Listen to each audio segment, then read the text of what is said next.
à partir des enquêtes, les enquêtes patrimoine de l'INSEE, donc on a donc un suivi depuis le milieu des années 80. On a donc la possibilité de mesurer les patrimoines des différentes générations. Donc il y a un creusement des inégalités, c'est-à-dire qu'il y a de plus en plus d'inégalités entre les jeunes et les vieux.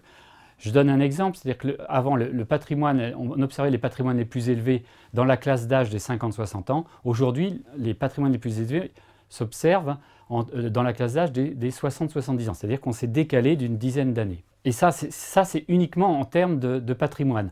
Mais si on cumule ça avec d'autres inégalités entre les générations, par exemple le fait que les générations actuelles ont de plus en plus de difficultés à rentrer sur le marché du travail, elles ont de plus en plus de difficultés à accéder donc, au marché immobilier par exemple, eh bien on s'aperçoit effectivement qu'il y a un creusement des inégalités en fonction de la génération à laquelle vous appartenez. On appelait la Jinx génération. En anglais, c'est la Jinx génération. Il y a eu un article du Financial Times à propos de ces générations.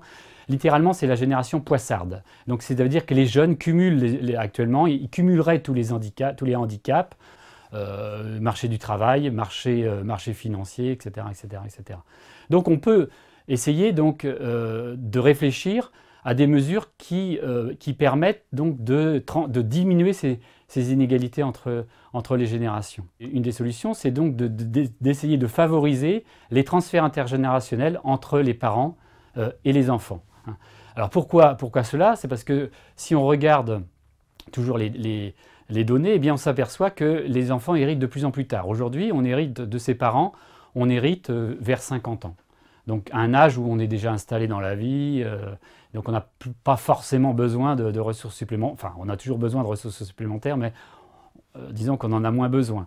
Donc l'idée, c'est donc d'essayer d'accélérer la circulation des capitaux entre les parents et les enfants. Et donc on a été amené à faire des études, à savoir est-ce que par exemple les donations du vivant, est-ce que c'est efficace d'un point de vue économique, c'est-à-dire est-ce que c'est utile pour les bénéficiaires et est-ce que ça permet de réduire les inégalités? Alors forcément, ça va réduire les inégalités. Alors, où est l'efficacité économique là-dedans? Elle peut être de différentes manières. Par exemple, on peut s'apercevoir que les jeunes ont moins d'aversion au risque que les personnes âgées. Et donc, ils sont éventuellement, si on veut favoriser les investissements risqués, il peut être intéressant de transférer des ressources des vieilles générations vers les jeunes générations.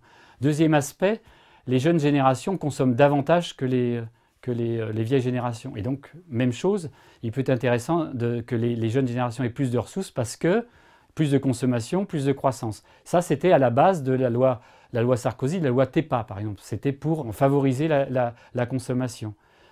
Et donc, le troisième aspect, c'est que les jeunes, ils ont un accès moins facile au crédit.